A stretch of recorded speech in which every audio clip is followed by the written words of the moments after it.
Hello students, welcome to your YouTube channel Toppers Method. I am Praveen God, your maths teacher. तो students, अपने previous video में अपन ने बात की थी एंगल मेजरमेंट से रिलेटेड कुछ इम्पोर्टेंट एग्जांपल्स की। आज के वीडियो का जो अपना मेन फोकस रहेगा वो रहेगा एक्सरसाइज 3.2 पे, जिसके अंडर में अपन पढ़ेंगे trigonometrical ratios of allied angles. तो स्टूडेंट्स, अपन इस चैप्टर में ये जानने की कोशिश करेंगे कि अलाइड एंगल क्या होते हैं और अलाइड एंगल को क्वेश्चंस में किस तरह से यूज़ करेंगे। तो अलाइड एंगल के कॉन्सेप्ट को समझने के लिए आप लोगों को कुछ बेसिक कॉन्सेप्ट्स हैं, उनको समझते हुए आगे बढ़ना है। तो चलिए मेरे साथ, देखिए इधर। फर्स्ट ऑफ ऑल अपन जो टॉपिक पढ़ेंगे वो टॉपिक है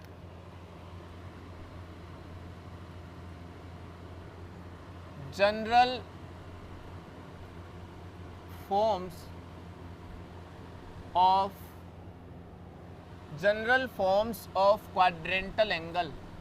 general forms of quadrantal angles के बारे में आप लोगों को इस टॉपिक को बहुत ही बढ़िया तरीके से करना है, क्योंकि आपके जेई तक में एक क्वेश्चन आता है। आपकी एनसीईआरटी की जो बुक है उसमें इसके बारे में इतना ब्रीफली डिस्क्रिप्शन नहीं दिया हुआ, लेकिन आपको यहाँ बहुत ज़्यादा काम आना है ये टॉपिक। तो इसको ढंग से करते हुए चलें। देखिए, क्वाड्रेंटल एंगल का जनरल फॉर्म कैसे जनरेट किया जाता है, बहुत इंपॉर्टेंट है, ढंग से देखें।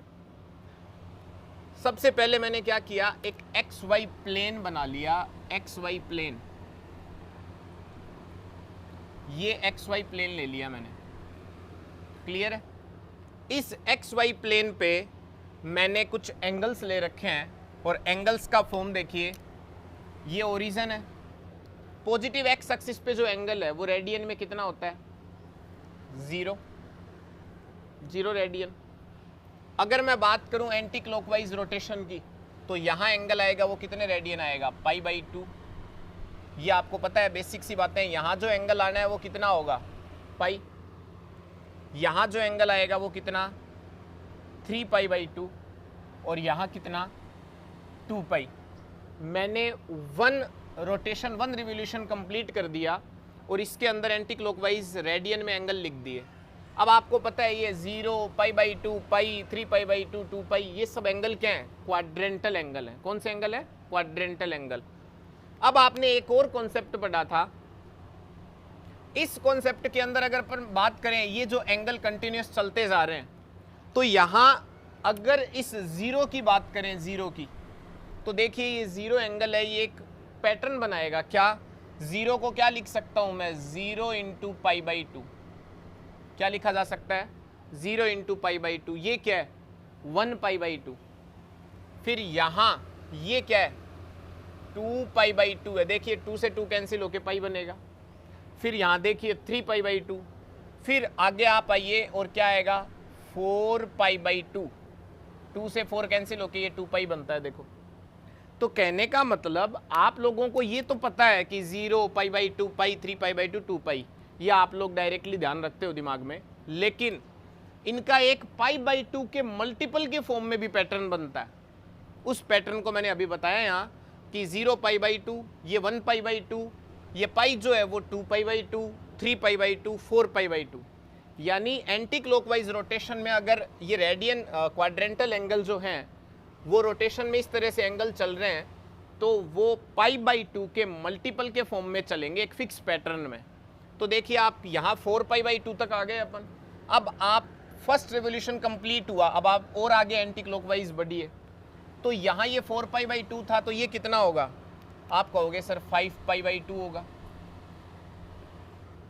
ये कितना? यहाँ कितना होगा? 6π/2। ये आपका 6π/2 रहा। क्लियर है? यहाँ कितना होगा? फिर यहाँ आप कहोगे सर 7π/2 होगा। फिर यहाँ कितना होना है? यहाँ 8π/2। यानी देखिए आप π/2 के मल्टीपल बढ़ते जा रहे हैं। फिर यहाँ कितना होगा? ऊपर वापस जाएंगे तो 9π/2। 9π/2। यहाँ कितना होगा? यहाँ 9π/2 के बाद आप कहोगे सर 10π/2 होगा। देखिए एक पैटर्न बनते जा रहा है। और ये 10 पाई बाई 2 के बाद यहां नीचे आएंगे तो ये कितना होगा 11 पाई बाई 2।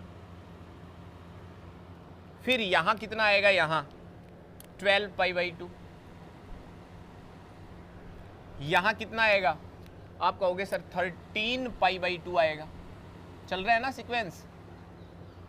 यहां कितना आएगा 14 पाई बाई 2 आएगा, 14 पाई बाई 2 आएगा। यहां कितना आएगा फिर 15 पाई बाई 2 आएगा, 15 पाई बाई 2। यहां आप कहोगे सर 16 पाई बाई 2 आना। तो मैंने ऑल ओवर आपको ये चीज बताई कि जो एक्स एक्सिस की जो इनिशियल साइड थी पॉजिटिव एक्स एक्सिस, वहां से मैंने स्टार्ट किया 0 पाई by 2, 1 pi by 2, 2 pi by 2, 3 pi by 2, फिर 4 पाई बाई 2, फिर 5, 6, 7, 8, 9, 10, 11 एंड सो ऑन। इस तरह से पाई बाई 2 के मल्टीपल सीक्वेंस में चलते रहे। तो यहाँ आप लोगों ने क्या देखा, यहाँ पे तो ये ओड नंबर चल रहे थे पाई बाई 2 के मल्टीपल में, ऊपर और नीचे, तो ये तो कैंसिल आउट नहीं हुए। लेकिन यहाँ देखो ये 0 पाई बाई 2 0 था, 4 पाई बाई 2 2 पाई था, 8 पाई बाई 2 कितना हो गया 4 पाई, 12 पाई बाई 2 कितना हो गया 6 पाई, 16 पाई बाई 2 कितना हो गया 8 पाई। ये इस तरह से भी सीक्वेंस चला दिया। यहाँ देखिए इधर 2 पाई बाई 2 पाई था, 6 पाई बाई 2 कितना होगा 3 पाई, नेक्स्ट कितना होगा 5 पाई, नेक्स्ट कितना होगा 7 पाई एंड सो ऑन। तो आप लोगों को जो मोस्ट इंपॉर्टेंट बात मेरे को बतानी थी वो यही थी कि ये जो एंगल लिखे जाते हैं, एंटी क्लॉकवाइज लिख रहे थे तो पॉजिटिव आ रहे थे, क्लॉकवाइज लिखते तो नेगेटिव आते। लेकिन यहाँ पाई बाई 2 के जो मल्टीपल थे उनमें एक फिक्स पैटर्न बन रहा है, और उस फिक्स पैटर्न से ही अपन इन एक्सिस पे जो एंगल है उनकी जनरल फॉर्म जनरेट करेंगे। कैसे, देखिए आप लोग फर्स्ट ऑफ ऑल इसके बारे में बात कर लो। यहां पे आप लोग गौर से देखोगे पाई बाई 2 के मल्टीपल जो हैं उनका फॉर्म देखिए ढंग से। पाई बाई 2 का मल्टीपल कौन कौन से हैं, 0 है, 4, 8, 12, 16। इन नंबर के बारे में आप सबसे खास बात देखेंगे तो आप क्या समझेंगे कि सर ये 0, 4, 8, 12, 16 सब 4 से डिविजिबल है, रिमाइंडर कितना बचता है 0 बचता है। तो यहाँ पॉजिटिव एक्स एक्सिस पे अगर पाई बाई 2 के मल्टीपल को 4 से डिवाइड करें तो रिमाइंडर कितना बचता है 0। मैं यहाँ लिख रहा हूँ कितना बचेगा रिमाइंडर 0। क्लियर है। यहाँ ये आप पाई बाई 2 के मल्टीपल देखिए, आप कहोगे सर पाई बाई 2 का मल्टीपल यहाँ कितना है, देखो 1 पाई बाई 2 है, ये रहा 1, 5, 9, 13 ऐसे चलेंगे।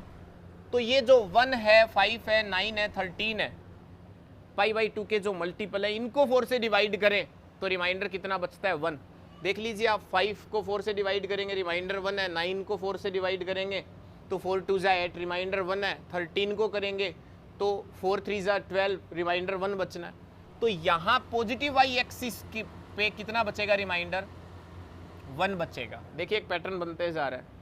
अब अगर मैं बात करूँ यहाँ 2 है, 6 है, मल्टीपल की बात चल रही है वैसे ही, 2 है, 6, 10, 14 इनको 4 से डिवाइड करें तो रिमाइंडर कितना बचता है 2 बचता है। देख लो 2 को करेंगे 4 का 0 टाइम मल्टीप्लाई करेंगे तो 0 और रिमाइंडर कितना 2। 6 को कर लो, 10 को, 14 को, सबको आप 4 से डिवाइड करोगे रिमाइंडर 2 बचना है। तो यह आपका रिमाइंडर यहाँ कितना होगा 2। अब आइए नीचे, यहाँ कितने हैं पाई बाई 2 के मल्टीपल, 3 है, 7 है, 11 है, 15 है। इनको 4 से डिवाइड करके देखो आप, रिमाइंडर कितना बचेगा 7, 11, 15 डिवाइड करेंगे 4 से तो रिमाइंडर 3 बचेगा। तो यहाँ रिमाइंडर बचता है 3। तो आप क्या बोल सकते हो कि पॉजिटिव एक्स एक्सिस के जो एंगल है उन एंगल्स के अंदर जो पाई बाई 2 का मल्टीपल है उनको 4 से डिवाइड करें तो रिमाइंडर 0, इस पे 1, इस पे 2, इस पे 3। इस तरह का एक फिक्स पैटर्न बना दिया।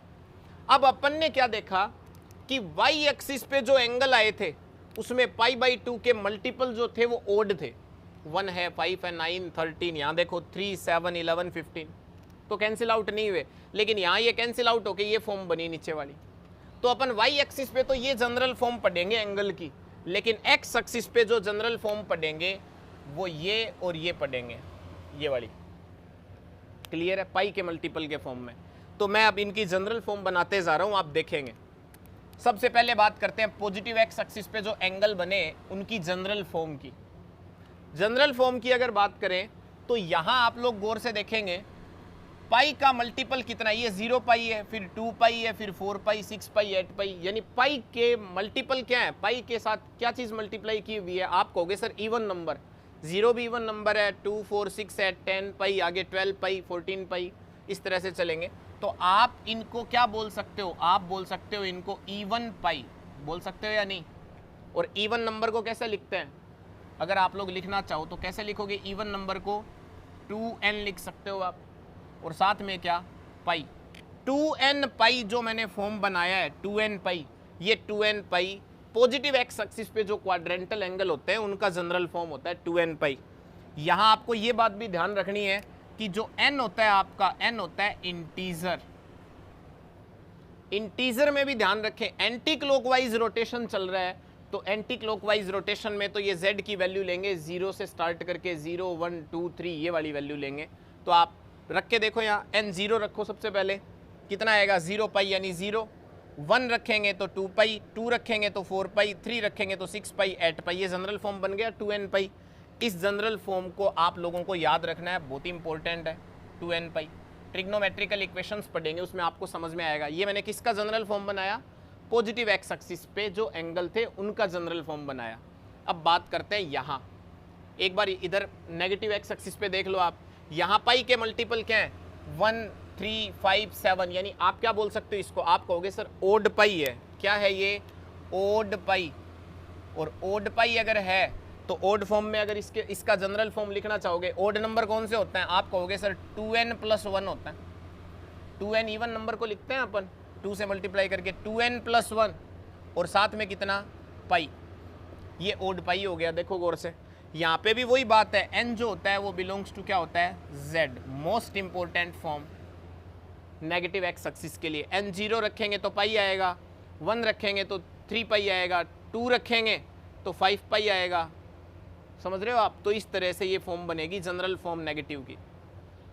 अब बात करते हैं वाई एक्सिस पे जो एंगल थे उनकी जनरल फॉर्म की, और ये जेई में बहुत बार इस वाई एक्सिस से रिलेटेड क्वेश्चंस पूछा जा सकता है, तो आप लोगों को ये पता होगा तो फास्ट फॉरवर्ड क्वेश्चंस भी आप लोग कर पाओगे। देखिए पॉजिटिव वाई एक्सिस का जनरल फॉर्म बनाएंगे और नेगेटिव वाई एक्सिस का जनरल फॉर्म बनाएंगे। तो यहाँ आप लोग गौर से देखेंगे π/2 के जो मल्टीपल है 1 है, 5 है, 9 है, 13 है, ये जो π/2 के मल्टीपल हैं इनको आप 4 से डिवाइड करते हो तो कितना आता है आपको पता है, अभी अपन ने बताया था 1 आता है 4 से डिवाइड करने पे। तो 4 से डिवाइड करने पे 1 आ रहा है, तो इनका देखो आप क्या जनरल फॉर्म बनेगा, 4 से डिवाइड किया और रिमाइंडर कितना बचता है 1 बचता है, तो 4n + 1 और किसका मल्टीपल था ये π/2 का, ये जनरल फॉर्म बनेगा। n वही इंटीजर से बिलोंग करता है। क्या देखा आपने कि पॉजिटिव वाई एक्सिस पे जो एंगल थे उसमें जो ये π/2 का मल्टीपल है वो किस फॉर्म का होना चाहिए, 4 से डिवाइड करने पे रिमाइंडर 1 बचना है, यानी 4n + 1, ये पॉजिटिव वाई एक्सिस का जनरल फॉर्म है। रख के देखो, n 0 रखोगे आप तो π/2, 1 रखोगे तो 5 π/2 आ रहा है, 2 रखोगे तो 4 2 जा 8 + 1 9 π/2 आ रहा है। क्लियर है। अब आइए नेगेटिव वाई एक्सिस पे, इस पे जो मल्टीपल थे उनको 4 से डिवाइड करने पे रिमाइंडर कितना आ रहा था 3, तो इसका जनरल फॉर्म क्या होना चाहिए, अब आप बता सकते हो कितना, 4 से डिवाइड किया तो रिमाइंडर कितना आता है 3, तो 4n + 3 π/2, ये आपका जनरल फॉर्म बनता है किसका, नेगेटिव वाई एक्सिस का। किसका बनता है, नेगेटिव वाई एक्सिस का। ये चीज़ क्लियर है।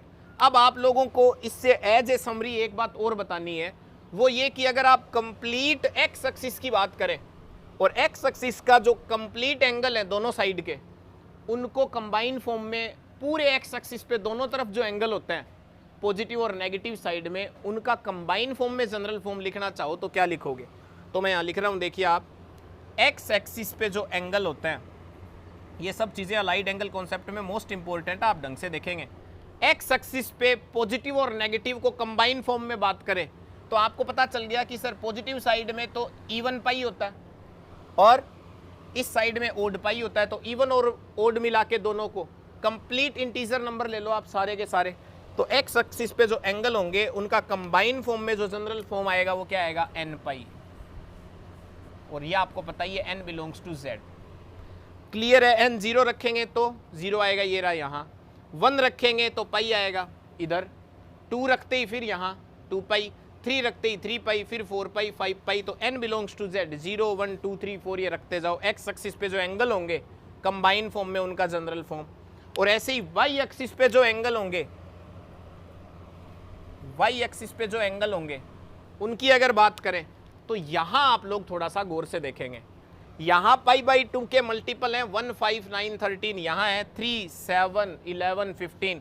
तो π/2 के मल्टीपल देखिए 1 3 नेगेटिव वाई साइड में आ गया, फिर 5, फिर 7, फिर 9, फिर 11, फिर 13, फिर 15। क्या देख रहे हो आप? π/2 के अगर कंबाइन फॉर्म में बात करें तो ओड मल्टीपल आ रहे हैं। तो क्या समझे आप? ओड मल्टीपल आएंगे किसके? π/2 के। ओड π/2 बोल सकते हो आप। और ओड π/2 को अगर आपको लिखना है तो आपको पता है ओड नंबर कैसे लिखते हैं? 2n+1 और π/2। ये जो जनरल फॉर्म बनाया आपने ओड वाला, ये किसके लिए बनाया?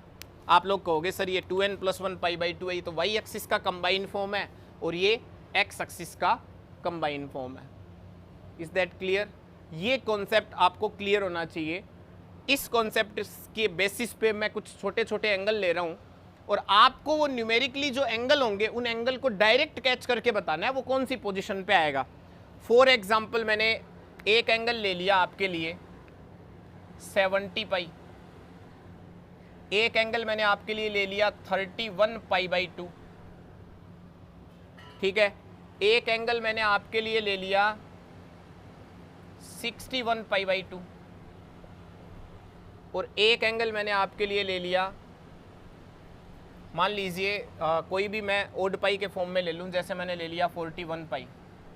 तो आपको ये डायरेक्ट देख के जब न्यूमेरिकली लार्ज एंगल आएंगे तो आपको डायरेक्ट पोजीशन बतानी है। अब देखो 70 पाई कौन सी साइड में आएगा, तो आप क्या कहोगे? सर ये इवन पाई है, इवन पाई है, इसका मतलब ये पॉजिटिव एक्स एक्सिस पे यहाँ आएगा। ऐसे ही बात करें 41 पाई की, तो आपको पता है ये ओड पाई है, तो आप कहोगे सर नेगेटिव एक्स एक्सिस पे यहाँ है 41 पाई।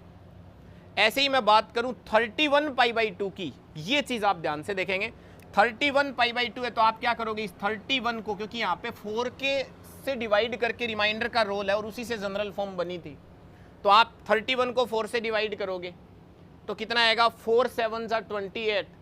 तो कितना रिमाइंडर बचता है? 3। रिमाइंडर 3 बचता है, इसका मतलब आप कहाँ आ जाओगे? नेगेटिव वाई में। यानी 31 π/2 कहाँ आना है? नेगेटिव वाई पे आना है, यहाँ ये पोजीशन होगी इसकी। ऐसे ही 61 π/2 करना है, तो आपको पता है 4 को 15 से करें तो 60 आता है, 4 से डिवाइड कर रहे हैं 15 टाइम तो 60 आ गया। रिमाइंडर 1 बचा, रिमाइंडर 1 बचा, तो आप लोग क्या कहोगे? सर ये जो एंगल है 61 π/2, ये एंगल यहाँ आना है पॉजिटिव वाई एक्सिस पे। तो इस तरह से जब आप आगे अलाइड एंगल से रिलेटेड क्वेश्चंस करोगे, न्यूमेरिकली लार्ज एंगल आपको दिए हुए होंगे, तो वहाँ पे आपको इनकी लोकेशन कि कौन से एक्सिस का क्वाड्रेंटल एंगल है ये, आप बहुत ही स्पीडली इस चीज़ को बता पाओगे। क्लियर है? अब आप लोग जल्दी से इसको नोट डाउन करें, फिर अपन अलाइड एंगल से रिलेटेड बात करेंगे।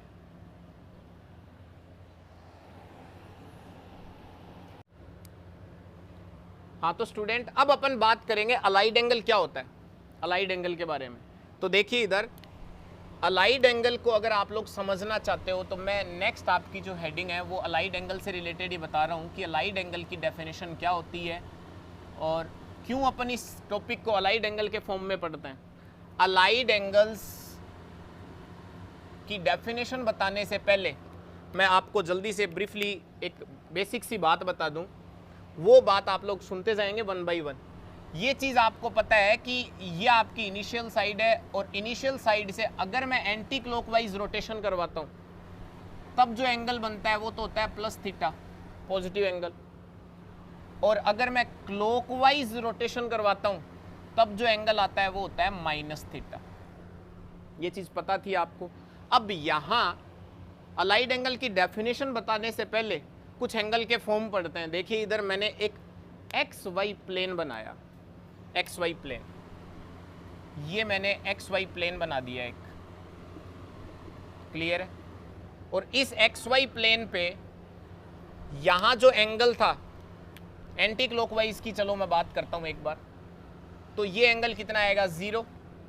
ये एंगल कितना आएगा? π/2, ये पाई, ये 3π/2 अभी पढ़ के आए हो आप, और ये 2π, ये इस तरह से मैंने एंगल ले रखे हैं।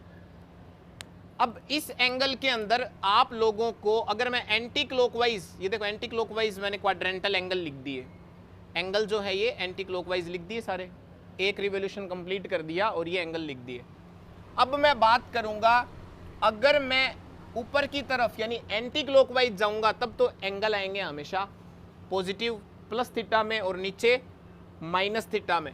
तो यहां पर आप लोगों को ये चीज देखनी है कि जैसे फर्स्ट क्वाड्रेंट में एंगल आ रहा है तो अलाइड एंगल कॉन्सेप्ट में सबसे पहले तो आपको ये देखना है कि जो थीटा होता है ना वो थीटा एक्यूट एंगल होता है। कौन सा एंगल होता है? Acute angle. लेस देन 90 होता है थीटा, थीटा लेस देन क्या होता है? 90। अब मैं सबसे पहले बात करूंगा इन एंगल से, इनमें कुछ एंगल थीटा को ऐड करेंगे या माइनस होगा थीटा। कैसे? पहले मैं चलता हूं, देखिए इधर इस जीरो से एंटी क्लॉकवाइज जा रहा हूं, जीरो से एंटी क्लॉकवाइज, जीरो में प्लस थीटा किया भाई, जीरो से एंटी क्लॉकवाइज में जा रहा हूं तो थीटा क्या होगा? प्लस एंटी क्लॉकवाइज में तो जीरो प्लस थीटा थीटा ही होता है वो, तो उसको लिखना जरूरी नहीं। ऐसे ही π/2 से एंटी क्लॉकवाइज आया तो क्या बनेगा? π/2 प्लस थीटा बनेगा। क्या फॉर्म बनेगी? π/2 प्लस थीटा, एंटी क्लॉकवाइज में यही बनेगी। फिर पाई से आ जाओ आप एंटी क्लॉकवाइज तो क्या बनेगा? पाई प्लस थीटा। 3π/2 से एंटी क्लॉकवाइज चलो आप तो क्या बनेगा? 3π/2 प्लस थीटा। क्लियर है? और फिर इस 2π के रेस्पेक्ट में चलो आप तो यहाँ एंटी क्लॉकवाइज कितना आएगा? 2π प्लस थीटा आएगा। समझते जा रहे हो आप? ये मैंने क्या लिखा, कौन सी फॉर्म लिखी? Anti clockwise. अब मैं बात करता हूँ क्लॉकवाइज रोटेशन के अंदर अगर बात करें क्लॉकवाइज में तो क्या आएगा? तो जीरो से आप क्लॉकवाइज चले नीचे की तरफ, क्लॉकवाइज चल रहे हैं अपन, और आपको पता है क्लॉकवाइज में एंगल क्या होना है? Minus theta. Theta acute angle है तो जीरो में से नीचे की तरफ यहाँ कोई एंगल बन रहा है माइनस थीटा, तो वो इस फोर्थ क्वाड्रेंट में ही रहना है। तो ये क्या आएगा? Zero minus theta. 3π/2 से चलिए आप क्लॉकवाइज तो कितना आएगा? 3π/2 माइनस थीटा। पाई से ऊपर की तरफ चलिए कितना आएगा? पाई माइनस थीटा आएगा क्लॉकवाइज चलते ही। π/2 से क्लॉकवाइज चल रहे हो तो ये कितना आएगा? π/2 माइनस थीटा आएगा। समझ रहे हो आप? ऐसे ही 2π से क्लॉकवाइज नीचे आओ फिर तो कितना आएगा? 2π माइनस थीटा आएगा। ये आपके कुछ फॉर्म बनाई है मैंने। क्लियर है?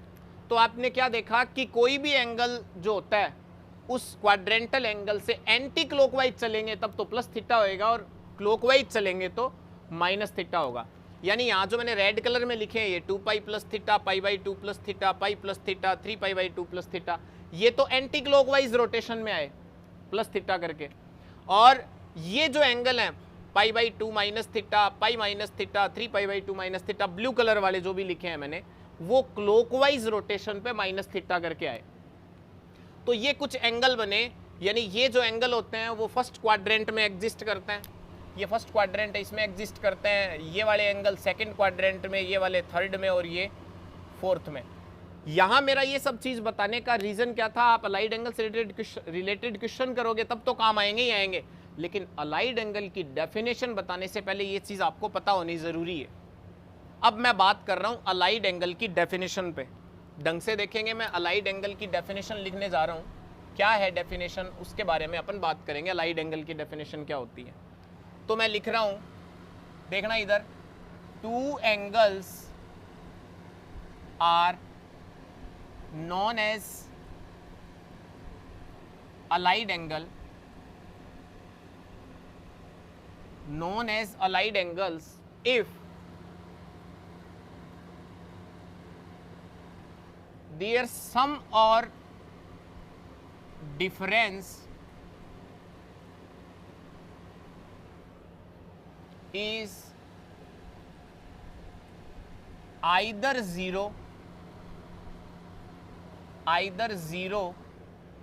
or integral multiple of pi by 2। क्या कह रहा है ये कह रहा है two angles are known as allied angle. दो एंगल जो हैं वो आपस में अलाइड एंगल होंगे कब? जब उनका या तो क्या करें सम या क्या करें डिफरेंस। सम या डिफरेंस करने पे या तो आपका क्या आना चाहिए रिजल्ट 0 और या क्या आना चाहिए पाई बाई 2 का मल्टीपल आना चाहिए। यहाँ एक वर्ड आया इंटीग्रल मल्टीपल। इंटीग्रल का मतलब होता है इंटीजर से रिलेटेड, यानी पाई बाई 2 के जो मल्टीपल है वो इंटीजर के फॉर्म में आने चाहिए कोई भी। कब? जब उन दोनों एंगल का या तो सम किया जाए या फिर डिफरेंस किया जाए। तो देखिए मैं यहाँ एग्जांपल ले रहा हूँ और ये चीज़ आपने अभी देख ही ली। यहाँ आपको पता था देखो 0 में थीटा ऐड करें तो 0 प्लस थीटा, अब उसको लिखना जरूरी नहीं है, 0 प्लस थीटा थीटा ही होता है। तो ये जो थीटा था आपका ये भी तो कौन से क्वाड्रेंट में था भाई? 0 में एंटी क्लॉकवाइज थीटा ऐड किया था तो 0 प्लस थीटा भी तो आता है यहाँ। ये आपका रूट एंगल मानते हैं अपन। कौन सा एंगल मान लिया? Root angle. तो मैंने एक एंगल मान लिया थीटा, इसको रूट एंगल बोलूंगा मैं इस एक्सरसाइज में। और इस थीटा एंगल के साथ ये जितने भी मैंने एंगल लिखे हैं ये वाले, ये सारे एंगल इस थीटा के साथ हमेशा अलाइड एंगल बनाते हैं। कैसे? थीटा के साथ 1 बाई 1 मैं बात करता हूं तो ये देखिए आप पाई बाई 2 से आ जाओ आप, पाई बाई 2 प्लस थीटा ये रहा, पाई बाई 2 माइनस थीटा ये रहा।